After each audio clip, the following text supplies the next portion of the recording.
Take a Square podcast. Welcome to Taylor Gang.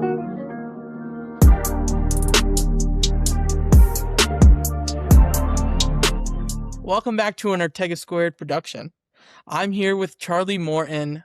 We did an episode of the actual Ortega Squared podcast last summer. I mean, around the same time. It's kind of crazy. He's a DeSales University film student. He started his film career off with the Grand Budapest Hotel parody, and then followed that up with Friend and Theseus, and has some more projects coming on. How are you, Charlie? I'm doing well. Thanks for having me on. This is really exciting. Absolutely. You just kind of want to explain yourself, who you are, and kind of what we're talking about today? Yeah, so like you said, I'm Charlie Morton. I'm a filmmaker at DeSales University. I'm a director and a writer, but more often than not, I end up being a producer. So a lot of my films tend to push the limitations of what's available to me. So this upcoming film that I have in production, Torn Together, I'm doing something similar to what I did on Theseus, which is I'm contacting sponsors, I'm doing a fundraiser, and most importantly, I'm trying to secure permits to film in downtown Allentown. There's a climactic battle sequence at the end that I want to have dozens of extras fighting in, and I thought, what better place to do it than in the streets of Allentown? Might as well. You want to kind of explain what Torn Together is? Yeah, so it's essentially the first kind of real romance thing that I've kind of done, not in like a conventional sense, and everyone's going to say that, but if I was a couple, it opens on them breaking up for some stupid reasons, disagreements, job opportunities, like just things didn't line up. They made some excuse for why it couldn't happen, but the world that they exist in is constantly changing. Things are changing rapidly, and the times, not that they're not good, but they're uncertain.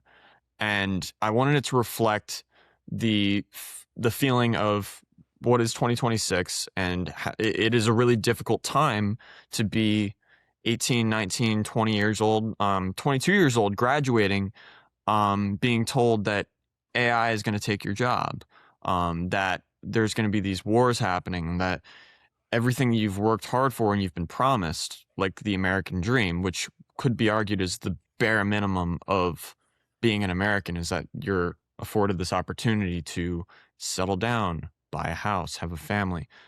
These things don't seem so certain anymore. And Torn Together is primarily trying to convey to an audience who can do something about it, my generation included, that you don't need to be disparaged by that. You can have hope, and it doesn't mean things are going to be okay, but they'll be all right, if that makes sense. I mean, most of your projects have been involved with like people our age, our generation. Mm-hmm. You're one of your initial projects, Friend, a bittersweet film. Mm-hmm. Can you kind of explain what that is and how it's kind of influenced what you're making with Torn Together? So Friend, and this is something that you just pointed out now, I haven't really thought about. It was about Gen Z. It was about our generation kind of coming into the world, but from a different point. I made it almost 4 years ago, and it's something that I connected to on a very personal level. It was just a kid trying to navigate high school, and now as we move through our lives, all of us have graduated since. Some of us have even graduated college. That uncertainty never went away, and it's always going to be there. You can never be certain about anything that's ever going to happen. But with the senior video too, it ends on the line from Mr. Anderson. It's like, what's next? What comes next? And I guess you pointed out that's kind of been a consistent thing of just this uncertainty of just existing. Theseus, I wanted specifically to be this idea of Gen Z goes to war.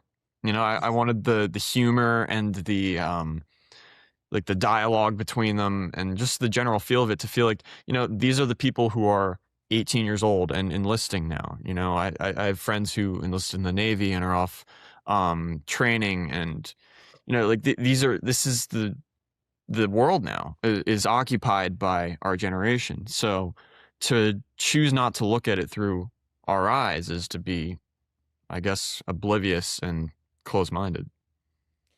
I like how we kind of hit on this term of uncertainty. I mean, like you said, it's kind of somehow one way or another, like encompassed all of your films so far. I mean, Friend is like I said, a very dark, somber or type of film about um, death and those themes. And Theseus, uncertainty, comes in like the horror elements, right? I'm assuming. Haven't seen it yet personally, We'll get but there. it I'll show it to you. comes in those like those horror elements, and then torn together the uncertainty of what's next. Mhm. And I really think you're kind of building this. It's not like a shared universe, but like a interconnectedness with your films. Mhm. Um, uh, so we kind of touched on what Torn Together is. Can you kind of explain like what like an AMC is? You kind of use that in some of your Instagram posts and marketing for this. Mhm. Yeah, so every year, DeSales students enrolled in the production management class. I messed that up a few times when explaining this to some people. It's the production management class of DeSales, and the task is you have to make a film that's less than 10 minutes long, and at the end of the semester in December, it plays in an AMC in Center Valley, which it's a big night. Everybody comes out, and all the films play one after the other. And typically, the way that they changed it now, but the way that it always went was that all of the juniors take that class in the fall, and the whole film department comes together to work on the AMCs. And then the senior capstones made by the seniors happen in the spring, and that's everyone coming together to make the senior capstones happen. So the AMCs are your first opportunity to really, not your first, but are an incredible opportunity for you to really get your work out there and show off what you've learned so far. I think I've learned a lot. Everything that's happened since making the senior video has kind of shown me that you can just ask people for stuff and they might say yes. But that's kind of this is going to be no different for Torn Together. And so for the AMCs, like I said, it's really just an opportunity for you to flex what you've kind of learned the whole time, and kind of build excitement for the senior capstones the next year. That's pretty cool. Before we kind of go into like what the fundraising is going to be and how you're going to do it, I want to kind of go back to this. You being a student at DeSales University and not just making like your own projects, but like working on everybody else's. Has that been your experience so far in film school? And like, how have you been able to like incorporate those into your own films? Just the experience of being on other people's stuff. Yes. So the best example I can give is sets that are not planned at all. And when they go really poorly, there's been plenty of sets that I've been on where we show up and there's too many people, there's too many props, there's too many locations, there's too much equipment, and it just sinks and it tanks, and nobody really has any plan. And I really do think that the most leadership-oriented major that you could do really anywhere is going to be film, because if you're not able to manage the production aspect of it, everything tanks. And it's not just on an artistic level. It's the things of like getting everyone's schedules correct, making sure you have permits for everything, making sure that you budgeted correctly, because that all bleeds through into the creative aspect as well. If you're running short on time and you didn't set up everything quickly enough, you're not going to have time to do the fancy camera angle that you had planned you wanted to do.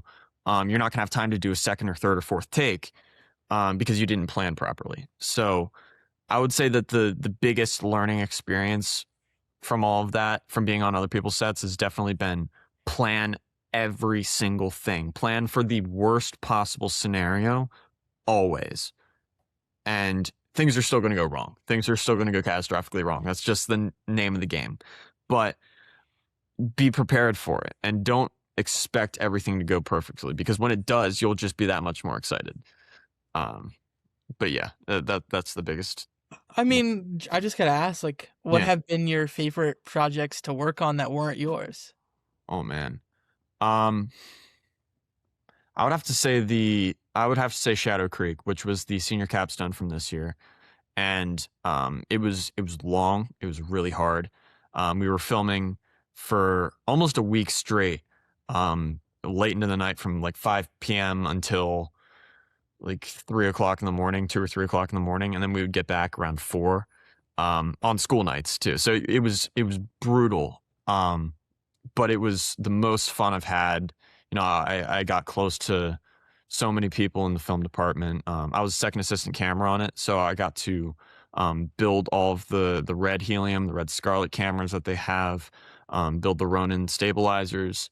I got to pull focus on all of the B cam shots, which was a lot of fun. But I really got that experience behind the camera, and it was really just a great time in general. That was an example of a set that was properly planned. Everyone knew what they were doing, and we were lucky enough that not lucky enough, but there was only one capstone this year. Usually there's 3, but there was only 5 seniors who were doing it, so they consolidated to be just one. And they had planned out everything so meticulously that we were only doing, I think, it's like 7 to 12 setups per shooting day, but they had planned to be able to take extra time on every single shot. And from the shots that I pulled focus on, from the shots that I set up, it's going to look incredible. So this is an unintentional plug for Shadow Creek, but it's going to be very good. I mean, I think that concept's so cool. Like a capstone where like all your seniors come together and kind of work on one project. I think that's so cool. And it's kind of crazy. You add all these things to your resume. I mean, director, writer. I mean, cameraman, like everything. To be And then fair, I wasn't the camera operator. I was just pulling focus on some shots. That would go to the amazing Perrin Kirby. He was the camera operator on Shadow Creek. But I mean, but like all these things you're doing, I mean, for yourself, and then you have to be the producer on your own things and on your own projects, and kind of explain how you fundraising and sponsorships are gonna go with this Torn Together project, and how people can help you. so for Torn Together, the fundraising strategy is going to be similar to that we had for Theseus. I have a GoFundMe running for people individually to donate, but I've also been reaching out to several companies to see about sponsored product placement. I'm also lucky enough that a lot of the combat gear that was donated or money was raised for Theseus is all going to be used in the film. So the money that we're raising now doesn't have to go to that gear. The only thing I am trying to find is more airsoft rifles to fill up the background, because as many rifles as we have is as many extras as we can have, and I'm trying to have as many extras as possible. So I'm looking to borrow airsoft from people for this project, just so that we can fill up the crowds of people. But for the companies, actually, just today I got an email back from Logan McGrath. Americana Pipe Dream is going to be sponsoring product placement and possibly monetary donations to Torn Together, which is very exciting. They're a big company in distributing military surplus, and I'm very excited to have them on board. I'm also going to see about Evike sponsored Theseus, Armored Republic sponsored Theseus. I'm going to see if they'll both be interested in coming back and sponsoring again. And just kind of getting their names attached again. But I'm really excited to have these opportunities, to have these sponsors from these businesses, because it gives me an opportunity to get used to other people's input artistically, and also finding alternative methods to funding a film, because individuals donating $20 is helpful. It's very helpful, but it's a lot to ask of people to continuously donate. And if I make it a service to other companies for me to promote their brand and really put it out there, it helps things move a lot smoother, and also we can get cool props to use, like Americana Pipe Dream offering uniforms and costumes for the extras. I mean, that's you told me that before we started, and I Mhm. mean that's like such a huge thing. Like, I know Americana Pop Dream just from being on social media. Like, they have such a huge presence. I mean, Mhm. it would be so great if they could, do a little shout out. That'd be cool. But, That would be I mean, that's so that was huge. exciting. That would be so great. But I mean, I've seen on the GoFundMe, it's already a lot of support, and I Yeah. mean, these companies already reaching out to you, um, to sponsor and do all these things. I mean, it's gotta. I mean, what's that feeling of like people getting behind you, even in this day and age where some of that is kind of going away. Mhm. Not that it's not exciting, it's always exciting, but it always brings with it a lot of responsibility because it makes it very real. Um, to a degree, before any money is raised, there's it almost feels like there's a door out. And it's like I don't have to do this because when I advertise, I want to get the permits, I want to do all these extra things for the film. Um, it's very daunting when it actually starts to unfold because then it's like this is going to be a lot of work, a lot of time, a lot of commitment. Um, but I know that it's going to happen. I know that these things are going to happen. I've been working with downtown authorities to secure permits for it. Another thing is I just heard back again from the National Guard today, and they're going to be letting me and a camera operator visit Fort Indiantown Gap in June for live artillery demonstrations, which we're going to get footage of that and use in the film. And it's things like that that all build towards the production value of it. And it's intimidating when people say yes, that they want to help. But that's one of those things where I have to force myself to take a step back and look in perspective of what I was making 3 years ago, even, or 2 years ago. And nothing like this would have even crossed my mind. So I guess gratitude is the key word that I'll use. Is just like I'm very grateful for all of the support that I do receive. I try and keep that in mind in every decision that I make for how the money's spent, how I choose to just kind of like voice that gratitude. And it can be daunting, but I just need to remember like that finish the film. That is why these people showed up. And um also just generally try and strive to be a person that people want to continue to support. I want to give back to my community, to my friends, my family, um, and it definitely pays off to support your friends and stick up for other people. Yeah. I mean, it's such a great thing that like people are coming together to support a student. You know what I mean? Like, especially nowadays, I kind of brushed on that. Like, there's a little bit less hope in this world. I Mhm. feel like there's a little bit of more uncertainty. I think, which are definitely aspects of your films. Um, onto a different topic regarding this next project. How are you going about? I mean, you want more extras, you want like this big battle scene, but how are you going about securing, your actors? You kind of touched on how like in some of your other films, like it wasn't. It could have been better. I mean, Mhm. that's always a thought in your mind. It could have been Mhm. better, but how are you going about that in this next project? So luckily enough, the cast for the battle sequence especially isn't going to be directly associated with the camera. They're more so meant to fill up the actual physical space, and the crowd itself is the character. We're gonna have the actors playing the couple, but other than them, which I'm gonna have experienced theater actors play them, just to make sure that everything turns out well. But in terms of the actual background extras, I was planning on just going about asking my friends. Any of the crew that's on set are going to be at some point or another on camera with a fake rifle, running through battle, just because, if we're going to transport all the people out there and do this, I want to have as much volume as possible. And I've worked with hundreds of extras before. The auditorium scene in Friend was one of the most difficult scenes to film, and it only ended up being, I think, 2 minutes long.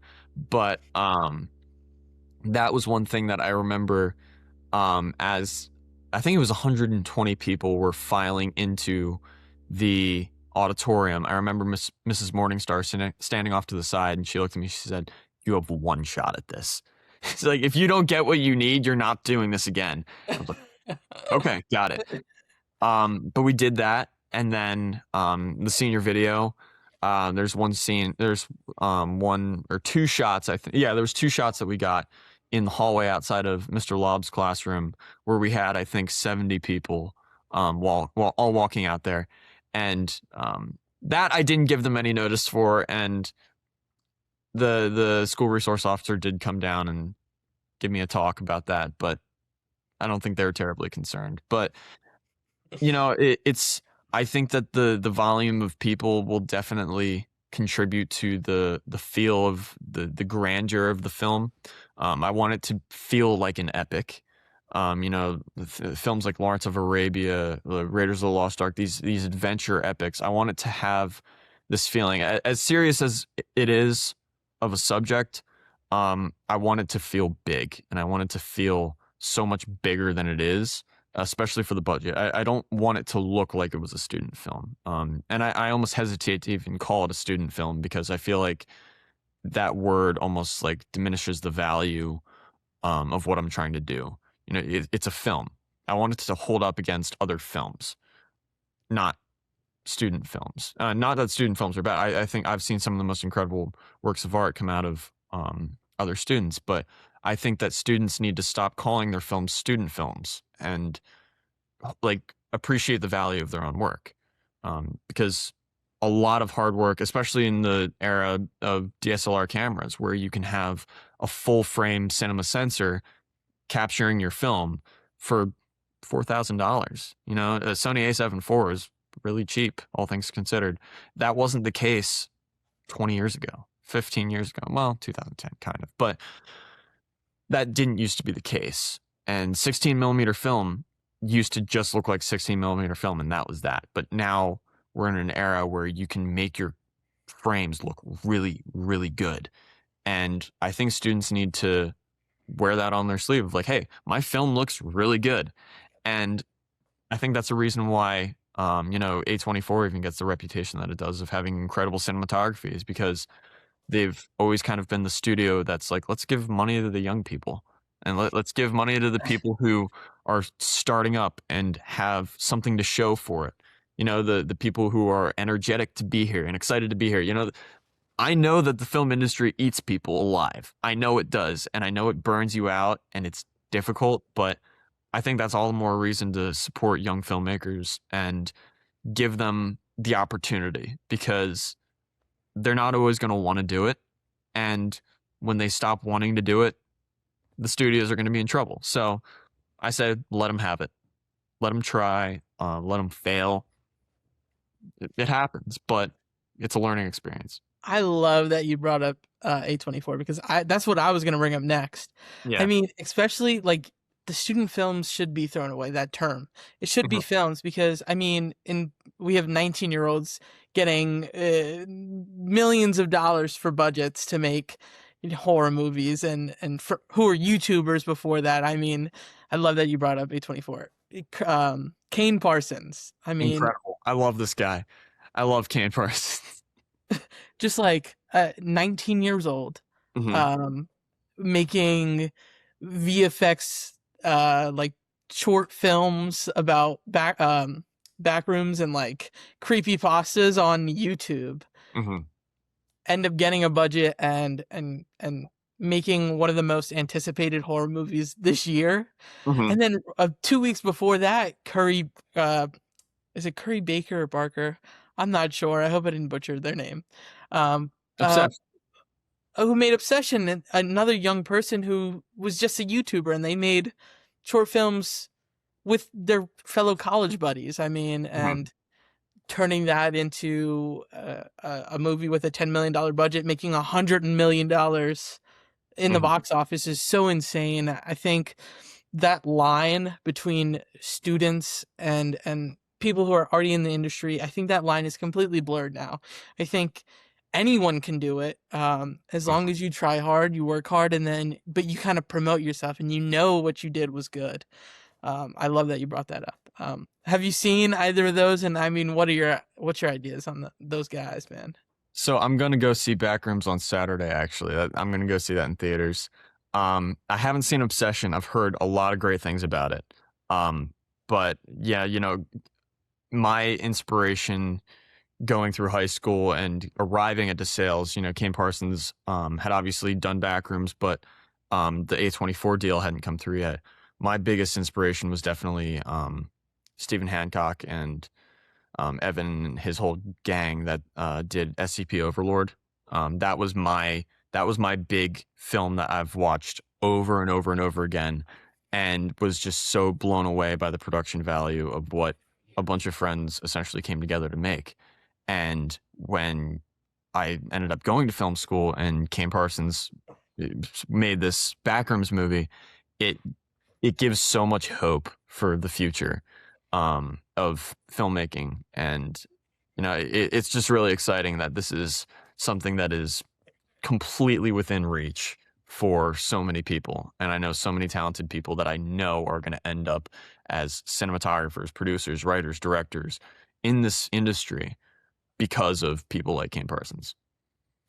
I mean, kind of going against that notion of hope. I mean, it's so great to see these filmmakers, these young filmmakers, get to the top and then excel. Be the best in this field. But how has kind of this notion of AI in filmmaking, in media, in all these different aspects, how has it affected you? What are you constantly thinking about? Kind of like what's your interpretation? Like what's gonna happen? So in terms of AI across the board, there's two kind of distinct versions of it. There's language models, and then there's true AI. There's generative AI, which creates images based on like prompted images and videos. I think that language models can be useful for things like putting spreadsheets together and things that would otherwise normally be really the worst parts of filmmaking, of putting together call sheets, scheduling, organizing, things like that. I think that's a useful, practical way of using language models. Writing your scripts is not one of them. And I know people who write their scripts that way. And the same goes for generative AI. And I think that both have done a service to film in the way that they've pointed out the lazy people in the industry. And it's pointed out the people that, like, hey, you don't even have to bother trying to get through to some of these people because they're going to take the cheap way out, and people are spitting it out. One example, I don't know much about it, but Angel Engine is a video series that was, I think, released on YouTube a little bit, but it used generative AI visuals and had a cool prompt, but people spat it out because it was generated. It wasn't made. And that's the difference, is you can have a really cool idea, but if you don't have the drive or you don't have the follow through to make it or find the people who can make it, it's not for you. And viewers know that. They don't want it. Nobody wants it. I think that definitely has something to do with why kind of like these younger filmmakers who are getting like so popular, and like they're really doing well in this industry because they have all the will and the drive, but they know kind of what their generation wants to see. And something we learn is that it's not the 40-50-year-olds who are probably the ones making this stuff, who are generating and not actually making. Those are not who determines what's popular in this this industry. It's the 18 to 25. It's that generation. And I think that's why we have such popular movies coming out nowadays from such young filmmakers. And I think that's the most exciting thing about this industry is that it takes the person to really drive these things home and kind of bring the hope back. And that's why I'm so excited for Torn Together to come out. I mean, and I'm so excited to see Theseus. Yeah, it's both actually, and you'll see both. I'm obviously expanding the crew of Torn Together every day. More people are getting attached to it, but returning to be a part of Torn Together from Theseus is composer Ryan DiPietrantonio, who co-composed the original score. I added some tracks myself, but he wrote the original score, and he's writing the song that'll be used mainly in Torn Together. It was originally going to be a music video for the Nine Inch Nails song Beside You in Time, but Universal pulled out of that. I actually had gotten a quote and everything for how much I was going to pay to use the song, but they pulled out of that, so it's fine. But I thought, I still want to do the idea, and maybe instead of using somebody else's already pre-formed idea, which as much as I love Nine Inch Nails and would have loved to do that, I rethought the idea, and I decided I really wanted to have an original soundtrack by someone of our generation too. So I texted Ryan, he was all on board. We went over it, and he's working on that right now. And then on the visual effects side, I have Stephen Morton coming back to do the visual effects again. There's going to be some shots in the battle sequence at the end that are the biggest visual effects shots I've ever had in a film, by a long shot. And you've seen the scale of the stuff that I did. I say scale in big quotations. The things I did in high school of like explosions and big things like that. This is going to be much bigger than any of that. Like even just like better versions of those same shots. This is going to be a whole other ballpark. But I'm very excited. This is definitely a film that is being made for the theaters. Obviously it's premiering at an AMC, so it's made to be watched in a theater. But also it'll be, the plan right now is that it'll go straight to YouTube, as a collaboration between myself and Ryan. Both parts equally yoked, was what I wanted it to be, was the music supported the visuals and the visuals supported the music, but both were equally as crucial to the story. So part of that is that there's really no dialogue to the film. It's all visual, it's all immersive, but it's meant to be observed as kind of a fly on the wall. I mean, one of the last things, I mean, sound is super important. I mean, especially when you're I'm going to say the forbidden term, the student filmmaker who doesn't have that crazy budget for VFX. I mean, sound was super important in Theseus. You end up winning an award for it. Can you kind of touch on, the film festival, the Sales Film Festival, and how making Theseus, doing the sound for that is going to come into the play in this next one? So one of the big things that I did learn from Theseus is that a lot of what there's so many things that you write down on the page that you want to include, but end up just in the chaos of sets and managing all the different things. The footnote that you had on the script doesn't end up in the film.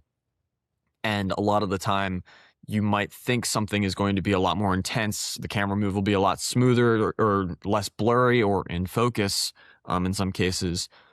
And it doesn't end up that way. So you can use sound to reinforce the visuals around you and create something that is not actually there. One example that I'll use is when Jack Bevanar's character in Theseus gets thrown to the ground by the Wendigo. You hear this loud smashing sound of this, like a picture frame like sliding off the wall and smashing to the ground. There was no picture frame. There was no glass. There was none of that. But as he's like getting thrown to the ground, knocking over tables and stuff, you hear these glass is breaking and things crashing, and none of it is actually getting thrown around. In fact, he doesn't even knock over the table. It's just chairs get like pushed out of the way as he falls. But you can use those audio elements to reinforce visuals that aren't there. And when you already get like 50% of the way through the visual, you can really kind of send it all the way with the sound. So again, the big elements to Torn Together for sound will be obviously the soundtrack, but reinforcing it with impactful sound design. So particularly for the audio, the artillery, the audio of the artillery, and explosions and war and fire. It's all going to be very intense, all up front, and it will be. My hope is to at least be an impactful watch. I don't want to say a difficult watch, but I want it to be impactful in the way that it feels visceral and it feels real. It's also part of the reason why I wanted to film in downtown Allentown, is because the plaza in front, the PPL skyscraper, is something that everyone from this area knows and recognizes. And whichever highway you're driving down, whether you're coming over South Mountain or you're coming from New York or wherever, from the Poconos, when you see that skyscraper over the horizon, it means you're home. So it's almost a corruption of that idea. You see this familiar place that you know and you love, and you see it reduced to this level. It stirs something in you on a level that it makes you very uncomfortable. And I think that including these familiar places in such a devastated state will help to convey the message that I'm trying to convey, which is that like this isn't just an idea. Obviously the Civil War kind of a setting of the film is a hypothetical, but it's all very real for someone. There's people who are killed every single day across the world for these political issues that seem like they're left in the news, and that's all they are. Is they're just a news report. They're very real, and human life is human life. It doesn't matter what country they're born from. But if I need to bring it to our doorstep to convey that, then so be it. Very cool. I love that there's like this very legitimate, very real message that needs to be taken away from this film. And I'm glad that, it's the young people that are kind of bringing this forward, and this is how we need to change, and this is what we need to think about. I love it. And I'm so excited to see this project from you, Charlie. I love that we're doing this interview and trying to get this out there. And I can't wait. You're going to do great things. You're already doing great things. I mean, this project's going to be great just by your real ambition. And I'm excited for you. I appreciate it. Thank you so much for having me. To kind of wrap things up, do you have a timeline for us, or? Yeah. So like I said, it's going to be shot like the senior video. So, more of a montage, no more than really 2 or 3 shots in the same place. The final battle sequence obviously being the exception to that. So I'm going to be collecting footage throughout the summer. But the main battle will be shot probably in mid-September. But other than that, it'll be the film will premiere in December, and probably the first week of December. They usually do it on a Tuesday night or Wednesday night. In the week before finals week at sales. So that's when it'll premiere. But other than that, I'm already hard at work on it. My first unofficial shooting day is going to be June 6th. I'm going up to Fort Uniontown Gap to film aviation demonstrations there with helicopters. There'll be, I think, Rangers there doing demonstrations on raiding houses and stuff. So I'm gonna get footage of all of it and see what I can use. But the whole idea is just find things that are already happening and get footage of it. So I'll be collecting footage of protests throughout the summer, and then once I have more concrete dates lined up for battle sequence and other bigger scenes, then I'll be able to shoot the coverage of the couple. And really, all things considered, the film is unscripted. I have ideas of, not ideas, I have chunks of information of shots I know I need to get. And it all kind of comes down to I'm going to get hours and hours and hours of footage. And what conveys the story the most is what's going in. I have the story. The visuals are going to be the story. So I have to collect those. I think that's so super cool that you're kind of working backwards in the fact that you're getting all this footage and you're kind of going to see how it's going to fit in. I think that makes this so real. I think, which is something you're trying to hit home. It makes your film real. And I'm super excited for you. Thank you for joining me. Where can we find you? Where can we help support your film? So on Instagram, it's P51pictures_archive. I post all my updates there. I'm terminally online. All of my films except Theseus and Mr. Davey are posted on my YouTube channel. Mr. Davey is posted on Cam Pierce's YouTube channel, and Theseus is all mine and no one can see it. Unless you go to the Eleanor Rose Film Festival on this Sunday. It's playing in Northampton in the Roxy Theater. But other than that, yeah, it's all my photography, all of my promotional stuff is posted on Instagram. I have the GoFundMe linked in my Instagram bio as well as on my YouTube channel. But yeah, YouTube channel is P51pictures as well. But yeah, that's where you can find me. Thank you. It's been such a pleasure. Absolutely. Thank you for having me. It's great talking to you.